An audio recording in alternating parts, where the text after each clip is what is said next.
का जब मैंने लॉन्च किया तो मेरा गाना डेड फ्लॉप, जादूगर जाएगा ना, ये सब नाच रहे होंगे। अरे हसन तू कहाँ है? मेरे घर। अरे जा इंडिया जा तू। तो मैं तो साइन हाथ तो कट चुका हूँ मेरा। हाँ तो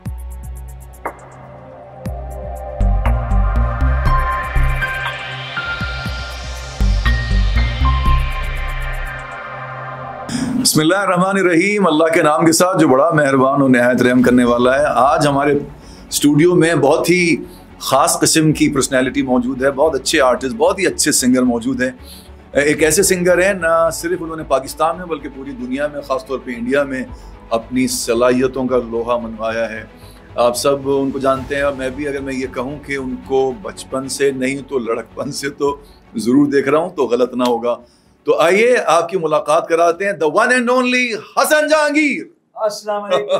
वालेकुम अस्सलाम। कैसे हैं आप? मैं वैसे ही बिल्कुल पहले जैसा। हाँ, मुझसे भी अच्छे लगे। पहले से भी ज्यादा। आप ये बताइए कि सबसे पहले तो राज बताइए, आप अभी सन ग्लासेस पहने हुए हैं, हालांकि अभी आप ओपन एयर नहीं है, तो उसकी कोई खास वजह या पहन के रखते हैं? स्टाइल है। स्टाइल है, हाँ ये भी सही बात है। तो मैंने देखा है कि कुछ जो पॉप स्टार्स वगैरह हैं वो अक्सर मैंने देखा कि सन ग्लासेस लगा के ही आते हैं स्टूडियोज में। इसकी दो वजह है। आज तो आपके साथ ही हो रहा है इंटरव्यू, वरना जब हम कहीं इंटरव्यू दे रहे होते तो हसीना बैठी होती सामने, तो उस आपके दौरान बातें तो आपसे हो रही, नजर कहीं होती तो उनको बुरा नहीं लगता। तो कवर अप चल रहा होता। तो ये इसमें कहीं एक ढाल भी है, समझे क्या कहते हैं उसको, जो तीर के साथ पहन ढाल कहते हैं ना उसको। लेकिन देखिए रसन नहीं है आपकी ऐनक में। किसी शायर ने कहा कि एक रोज हमसे कहने लगी एक गुलबदन, ऐनक से बांध रखी है क्यों आपने रसन, मिलता है क्या इसी से ये अंदाज़े फिक्र व फन। हमने कहा कि ऐसा नहीं है जनाबे मन, बैठे हों कुछ हसीन जब बज़्म आम में, रखते हैं हम निगाह को अपनी लगाम में। वेरी नाइस, अच्छी बात है। लगाम जरूरी है, लगाम जरूरी है निगाह को, है ना। अच्छा हसन भाई, मैं आपको हसन भाई इसलिए कह रहा हूँ कि क्योंकि आप सीनियर भी हैं हमसे माशाल्लाह, और आपको अफजल भाई कह रहा हूँ। Thank you very much sir. बिल्कुल, you will scratch my back and I will scratch yours, इंशाल्लाह ऐसे चलता रहेगा। एक दूसरे की पीठें खुजा खुजा के हम लाल कर देंगे, फिक्र न करें। मैं बच्चों से भी बहुत रिस्पेक्ट से बात करता हूँ। अच्छी बात है, क्योंकि इज्जत आप देंगे, कहते हैं ना give respect take it back. Yes, सबसे पहले तो अल्लाह ताला आपको ऐसी फिट रखे माशाल्लाह जैसे आप हैं।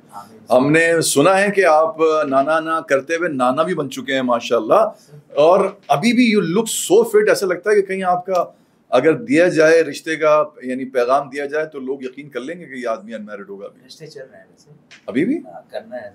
रियली?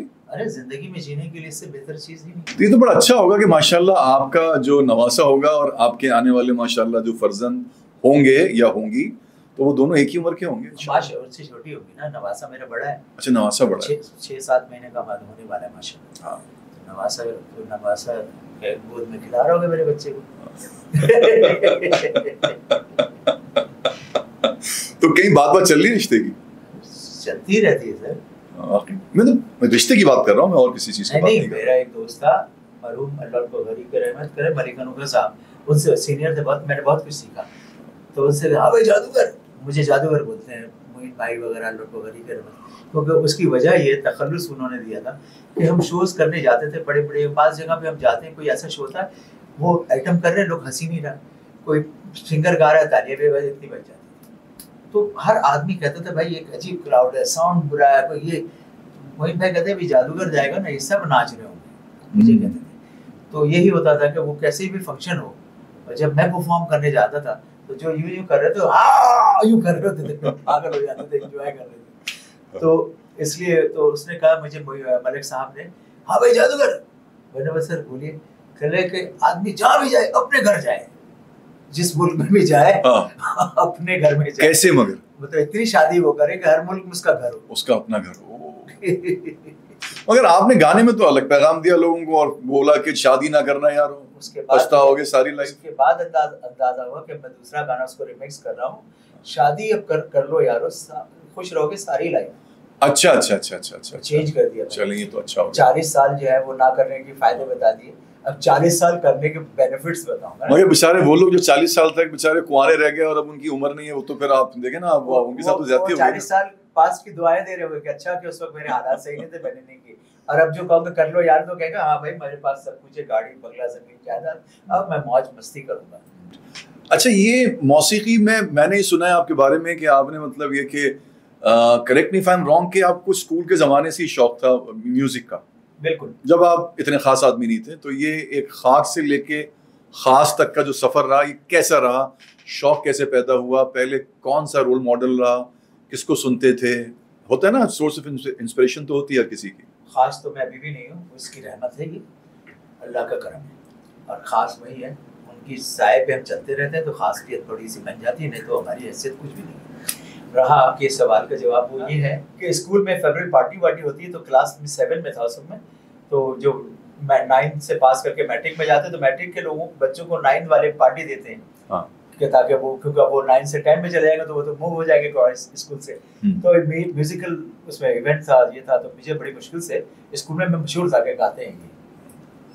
जब भी कोई फ्री पीरियड होती थी, उस दिन कोई टीचर ना आते, सब सपोज इंग्लिश की टीचर नहीं आएंगे, तो कोई और टीचर को भेज देते क्लास में, लड़के शरारत ना करे, तो वो बैठ के बातें करते थे। उनकी तो सब्जेक्ट है नहीं, तो हंसी मजाक करते, तो कौन गाना अच्छा गाता है, कौन क्या करता है, वो खड़े हो जाओ, ये करो ये करो। वो लड़के मुझे खड़े कर देते थे कि यार हसन जाके, तो मैं गाना उन्हें भी गा देता था। तो वहाँ से स्कूल के शो में मैंने जब गाया, तो मेरी जो स्कूल की सबसे हसीन लड़की थी, वो, उसका नाम मैं लेना नहीं चाह रहा हूँ, वो उसने कहा कि मैं आपके साथ गाऊंगी। अब तो समझ लीजिए, अब तो वो भी नानी बन चुकी होगी वैसे। हाँ, कुछ ना कुछ, क्योंकि आपसे तो पहले शादी हो गई। वो इस वक्त अमेरिका की बहुत बड़ी कोप में बड़े पोस्ट पर है। तो आप अभी तक आपने कोई ताल्लुक रखा हुआ इससे है, सलाम दुआ है, मुलाकात होती आती है, अमेरिका से तो मुलाकात होती है, मिलने आती है, हमारे अच्छे दोस्त ही नहीं। अच्छा। तो वो, तो उन्होंने पूरा स्कूल जो है, वो छुरी, उस जमाने में छुरी का जमाना था, बदमाशी होती थी ना छुरियों से। तो पूरे स्कूल में एक आध दादा वादा भी थे, उनकी क्या दिली ख्वाहिश थी मुझे नहीं पता, तो हम कमरे में बंद करके म्यूजिक रिहर्सल कर रहे होते थे। पता चला पूरा पीछे एक मॉब खड़ा है मारने के लिए। Oh my God. तो ये वक्त भी हमने देखा है। लेकिन जब मैं गाया तो इतने अच्छी तरह से मेरा साउंड आया कि वो रिकॉर्ड हुआ, और मैंने साउंड वाले को एक कैसेट दिया था, उसने उसे रिकॉर्ड करके मुझे दे दिया। फिर मैंने जाके घर में टेप रिकॉर्ड में प्ले करके सुना। जब सुना तो मुझे अंदाज़ हुआ कि मेरी आवाज़ अच्छी है। अब वो गाना मैंने ए नैयर साहब जब दुनिया में नहीं है, उनको थोड़ा सुना देना अगर वो आपको कुछ याद हो। मैं आपको सुनाता हूँ, मुझे बहुत पसंद था। और मैं वो उस जमाने में टीवी पे वो इतना चल रहा था गाना कि बस कहते हैं हर शख्स ही गा रहा था, और मुझसे वो हिट हो गए थे। ए नैयर साहब, हाँ, वो गाना था, प्यार तो एक दिन होना था हो गया, दिल तो एक दिन खोना था खो गया, तेरा मेरा प्यार अमर, साथ रहेंगे जीवन भर। वाह। तेरा मेरा प्यार अमर, साथ रहेंगे जीवन भर, सौरभ प्यार तो एक दिन होना था हो गया, इनको एक दिन खोना था खो गया। ये गाना था, मैंने गाया। उसमें एक पार्ट लाइन मेरी थी, सेकंड लाइन लड़की की, तो बड़ा जबरदस्त किया। तो वहां से मुझे अंदाजा हुआ कि अब मुझे बढ़ने से कोई रोक नहीं सकता, म्यूजिक में कुछ करना चाहिए। माइकल जैक्सन से भी इंस्पिरेशन लिया? ये बात में भी, उनसे मुलाकात भी मेरी। अच्छा, अमेरिका में? तो ये सब, ये बात क्या है, पहले जो था वो शॉन कैसिडी वगैरह ब्रूकशील्ड का जमाना था। माइकल जैक्सन बात क्या, राइट, 90s में आया माइकल जैक्सन। लेकिन वो बचपन से तो बहुत पहले से गा रहे हैं, इनसे भी पहले से। लेकिन जो स्टारडम उनके अंदर आया ना, तो उस वक्त बिली जीन से बाद, बिली जीन से, तो बिली जीन जब आया तो वो शॉन कैसिडी वगैरह की शेडो पे जा रहे थे, वो खत्म हो गए। तो फिर मैंने उनको मैगजीन देखता था, तो शॉन कैसिडी का स्टाइल, बालों का, गले में स्कार्फ, ये वो व्हाइट ड्रेस, तो वो मैं देखता, फिर उसमें अपनी चीजें मैं ऐड करता था as a Pakistani culture. Pakistan में हमें मतलब शॉर्ट में पहन के गाने गा रहा होता था, वो तो मैं पहन के नहीं गा सकता था, तो मैं अपने हिसाब से उसको डिज़ाइन करता था कि हमारा ईस्टर्न और वेस्टर्न में डिफरेंस क्या होना चाहिए। तो वो मैं अपने हिसाब से डिज़ाइन करके टेलर को बताता था, बुला के उसको बड़े पैसे ज़्यादा दे के मैं समझाता था कि यार ऐसे। और उन टेलर थे इतने बेवकूफ़ थे, उनको समझ ही नहीं थी क्या, तो उनको समझाना पड़ता था, कन्विंस करना पड़ता था कैसे करो, ये पैसा मैंने कहा नुकसान को मेरा है, लेकिन तुम बनाओ। तो मैं बनाते था, मैं पहनता था। फिर जो ग्लासेस, जॉगर, ये सब मैं पहनना शुरू कर दिया उस ज़माने में। जीन्स और माइक लेके गाना, परफॉर्म करना, लोगों में चले जाना, ये करना। फिर मैंने गोरों को देखा उनके कॉर्डलेस है, तो मैं हांगकांग में शो करने गया तो कॉर्डलेस वहाँ से खरीदा। उस ज़माने में 70,000 के मैंने कॉर्डलेस खरीद के लाया उस ज़माने में। तो कॉर्डलेस में अभी तक है मेरे पास। शोर कैसेट कंपनी, शोर म्यूजिक कंपनी का है, तो वो मैं लेकर आया, तो उससे मैं परफॉर्म करने में मैं पब्लिक में जाके गाने लगा। फिर मैं लाइट है, डिस्को लाइट है, सुपर मून, ये स्मोक मशीन सब अमेरिका से लेकर आता था। आप इंडिया गए, आप बता रहे थे, इंडिया में कैसा खैर मकदम हुआ आपका? मैंने पूछा ये था, बात कहाँ से कहाँ चली गई अच्छा हमारी। मैंने पूछा आपसे ये था कि आपको ये अंदाजा, आप कह रहे हैं मुझे अंदाजा था ये कि ये it is going to be a hit. मैं बता दूं गाने का, जब तो आपने वो बहुत इंपॉर्टेंट है, वो नहीं बताएंगे तो पंच खत्म हो जाएगा। हाँ। क्योंकि गाने का जब मैंने लॉन्च किया तो मेरा गाना डेड फ्लॉप हो गया एल्बम। Which one? हवा हवा जब लॉन्च हुआ इन कराची, सबसे पहले कराची में क्या होगा? तो बिल्कुल डेड चला गया। डेड से मुरादी का जफर इकबाल के गाना चल रहा था ना उस वक्त। ओह अच्छा। तो मेरा जिस दुकान में जाऊं तो मेरी कैसेट इतनी रैक में थी, तो पता चला वो बेचे ही नहीं, इसने वापस कर रहा है। मैंने कहा कोई बात नहीं। फिर मैं एक रिकॉर्डिंग स्टूडियो में गया, उससे कहा सर मैं क्या हो गया, क्या गा दिया आपने? मैंने उसको बोला, मैंने कहा यार जो मैंने गाया है अभी लोगों को समझ नहीं आ रहा, क्योंकि ये पुराने गाने हिट गाने को रिमिक्स कर दिया, तो वो चल रहा है, उसको लोग सुना हुआ है सुन रहे हैं। मेरा फ्रेश गाना है, लेकिन मेरा जब हिट होगा तो सारी दुनिया में हिट होगा। ये मैंने उसको बोला उस वक्त, जब फ्लॉप, डेड फ्लॉप है मेरा। वाह क्या कॉन्फिडेंस था। मैंने उसको बोला जब मेरा हिट होगा तो सारी दुनिया में हिट होगा, देखना। और मुझे पूरा इसलिए यकीन था कि जो म्यूजिक मैंने इंट्रोड्यूस किया था वो म्यूजिक की हिस्ट्री में एक नया साउंड था, और नया साउंड कभी फ्लॉप हो नहीं सकता अगर अच्छा किया जाए। तो अच्छा होगा तो हिट होगा, और बुरा होगा तो नहीं होगा। तो मुझे इतना कॉन्फिडेंस था क्योंकि मैं परफॉर्मर सिंगर हूँ, तो मुझे पता है इसमें मैजिक एक जादू है, वो रुक नहीं सकता। वही हुआ फिर कि जैसे ईद खत्म, ईद रिलीज थी वो, ईद जैसे खत्म हो रहा था और बकरीद इन हो रही थी, तो एकदम से हर गाड़ी से शामा आ जाना आवा आवा किस नाम से, और बस जिस ट्रैफिक में जो गाड़ी गुजर रही है फिर बस आप ही का गाना बजा। फिर वो भूल जा मेरे दिल भी बिल्कुल ही वो सही बात खत्म हो गया। फिर जब ये बजना शुरू हुआ तो आज तक अल्लाह के रहमत से बज रहा है। इसी तरह बड़े बड़े प्रमोटर ने मुझे अप्रोच किया, कहसन जहांगीर आपको पता आपका गाना कितना मशहूर है इंडिया में? तो मैंने कहा उस जमाने में जब लॉन्च हुआ था तो 25-30 लाख यहाँ बिका हुआ था मेरा एल्बम। 10-15-20 मतलब 1.5 महीने के अंदर, 2 महीने में 20-25 लाख एल्बम बिका हुआ था। तो मैंने कहा यहाँ से ज्यादा लगा, तो मैंने कहा 60-70 बिक गया होगा। उसने कहा नहीं, करोड़ों में बिका है। क्या बोला उसने? करोड़ों में कॉपीज बिक गई। हाँ, तो उसने बोला कि कल्याण जी आनंद भाई आपकी बात करा था मुझे, उमर जोसेफ था वो साउथ अफ्रीका से आया था, पीसी में ठहरा हुआ था। तो मैं शो कर रहा था पीसी में, तो मुझे लेके अपने कमरे में गया। कल्याण जी आनंद जी भाई हाँ क्या हाल है? उससे बोला अरे उमर भाई क्या केम छो? वो अपनी बातें उनकी शुरू हो गई। तो उन्होंने बोला जी हाँ जी हसन जी जहांगीर हमारे पास बैठे हैं, आपको सलाम कह रहे हैं, आप बताइए उनका गाना कितना चलता रहे? तो क्या बताए भाई, ठेले में फकीर भी बेचता है हसन जहांगीर का, हवा हवा ठेले भर के लोग बेचते हैं इधर। तो ये कल्याण किसी फकीर ने आपको दुआ दी होगी मुझे लग रहा है। अल्लाह की रहमत है, क्योंकि कल्याण जी आनंद जी भाई ने ये बात उनको पता है, भैया तो भीख भी लोग मांगते तो अब गा के मांगते हैं। तो मुझे उन्होंने बोला कि आपको चलना है हमारे साथ इंडिया। तो मैंने कहा जी ठीक है। तो मैंने लोगों से बोला, उस जमाने में शो में बहुत ज्यादा 15,000 रुपए लेता था। ये बात कह रहे हैं आप 90s की? हाँ। तो मैंने पूछा, मैंने कहा मेरे से सीनियर सिंगर थे यहाँ पे, उनसे मैंने बोला मेरे भाई इंडिया का शो आ रहा है, मुझे कितने पैसे लेने चाहिए? अच्छा एक शो था सर? हाँ नहीं 3-4 शो थे अलग अलग उनके सिटीज में। आप बात ही कर रहे थे, उन्होंने कहा आप हमें पेमेंट बता दीजिए तो मैं बता के आपको कितने शो में करने हैं। तो मैंने पूछा पर शो क्या होना चाहिए? तो मैं जिससे पूछूं तो उसने कहा यार 30,000 ले लो, 40,000 ले लो। मैंने रखते डरते मैंने कहा मैंने तो 1 लाख रुपए लूंगा एक शो का। मैंने कहा भाई 5 शो आपके तो 5 लाख रुपए ले लो। तो उसने डन कर दिया, पेपर निकाल के मुझसे असाइनमेंट कर लिया। उसके बाद 15 दिन गुजरे नहीं के मुन्नी बेगम मुझे मिली, अरे हसन तू कहाँ है? मैंने कहा अरे जा इंडिया जा तू। मैंने कहा क्या हो गया? अरे हर तरफ तेरे गाना बजता है उधर। अरे मैं पागल हो गई थी जब तेरे गाना तेरे, अरे क्या कर दिया तूने? अरे मैंने कहा क्या हो गया बाजी? कह अरे भाई तू तो दीवाना कर गया सबको। अरे वो जो कोई 2-4 बड़े वहाँ के डायरेक्टर का नाम नहीं, उसको मैं बोल देती हूँ तेरा शो करेंगे तू चला जा बस।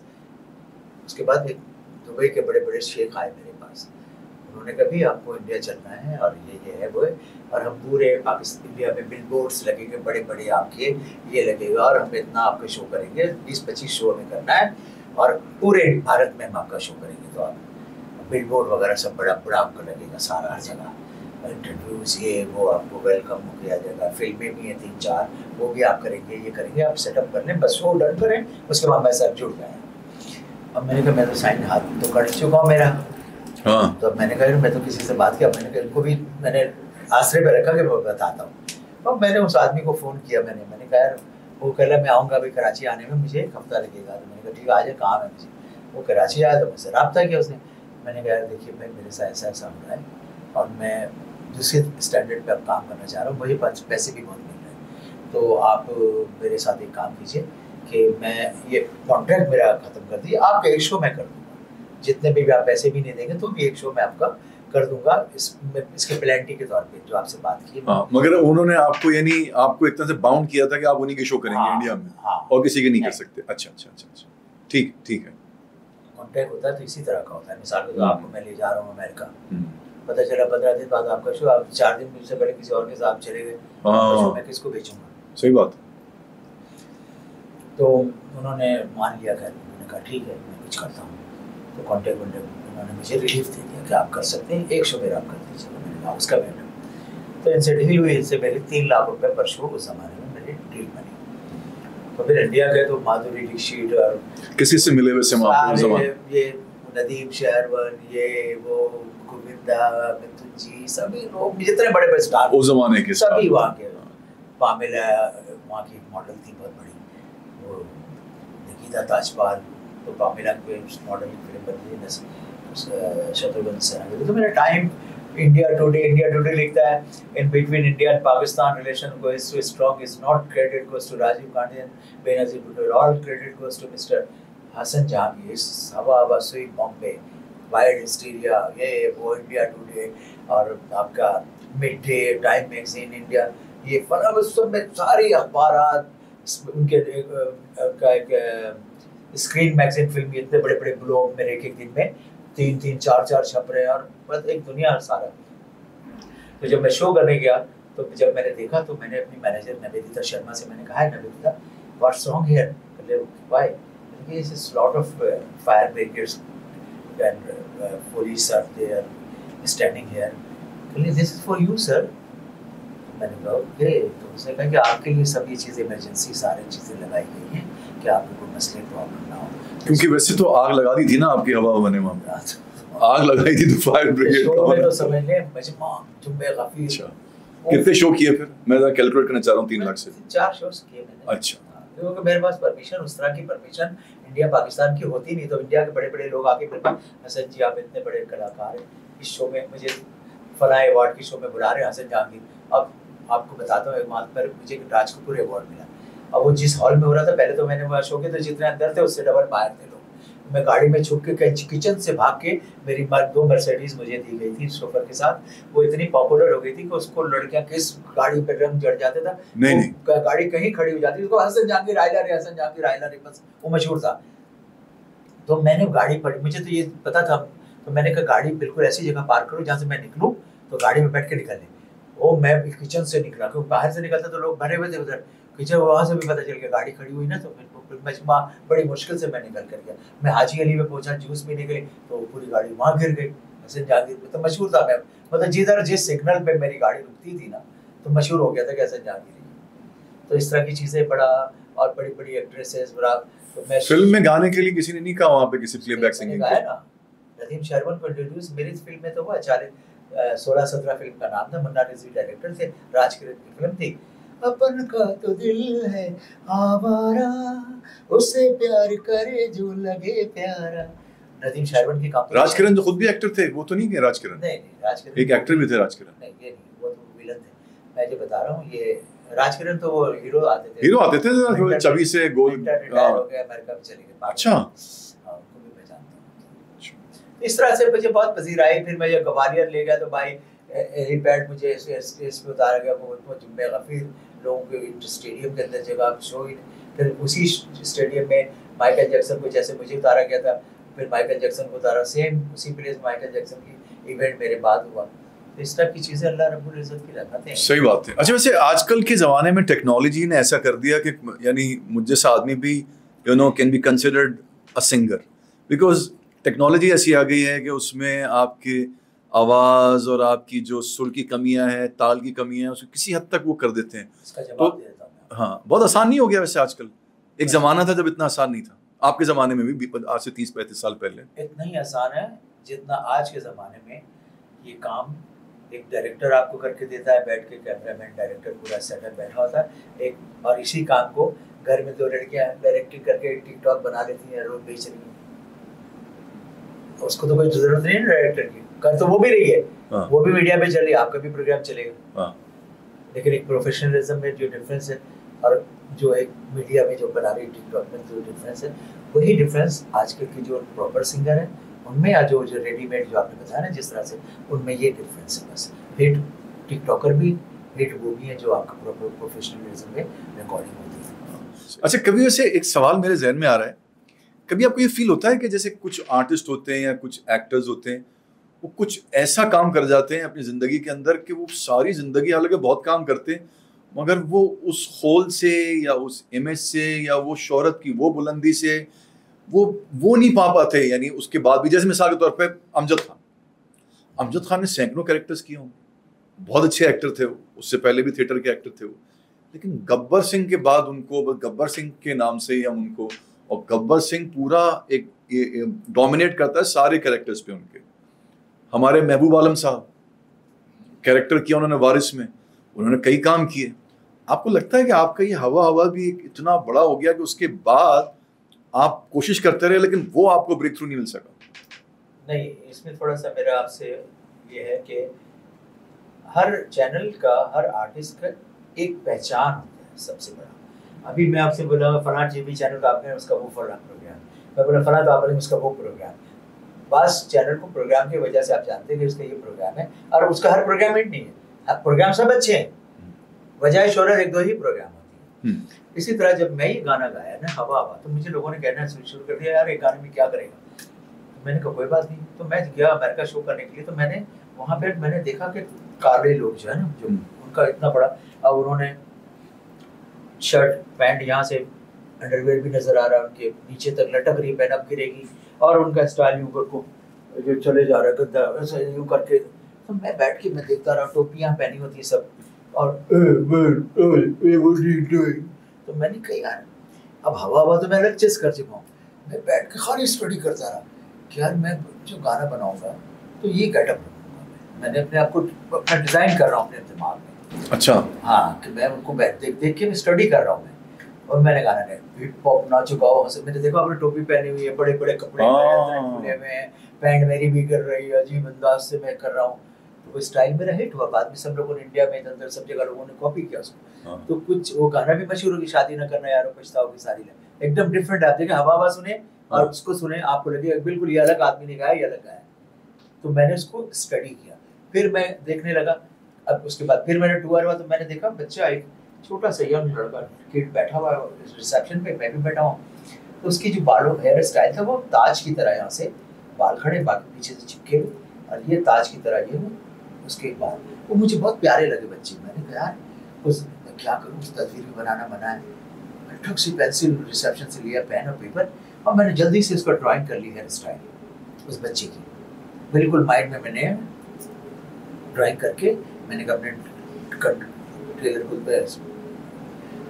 कटर को बताऊंगा कि यार ये स्टाइल मेरी बनाओ। अब मैं बड़े बड़े बाल वाला, आप समझिएगा आप ज़हन में। और मैं आया, मैंने उससे बाल काट दूँ, मैंने कहा हाँ। फिर सोच लिया आप क्या कह रहे हैं, मैंने कहा अब सोचे मेरा स्टाइल तो आपको पता है। हाँ बिल्कुल, यहाँ तक शोल्डर तक थे आपके बाल। अब मेरी वजह शोहरत, बाबी आपने बताया ना बाल इतने मशहूर थे, हाँ मैंने काट दिए। उसने जब बाल निकाला तो एकदम से मेरी अजीब सी शक्ल निकल के आगे, नोक बाल ये वो। फिर मैंने हटो बचो गाना बना रही यूनाइटेड नेशन यूनिसेफ के लिए। फिर लोगों ने देखा ये अजीब स्टाइल का, इसका स्टाइल मैं लोगों से मिल रहा हूँ, पहचान ही नहीं रहा से जान।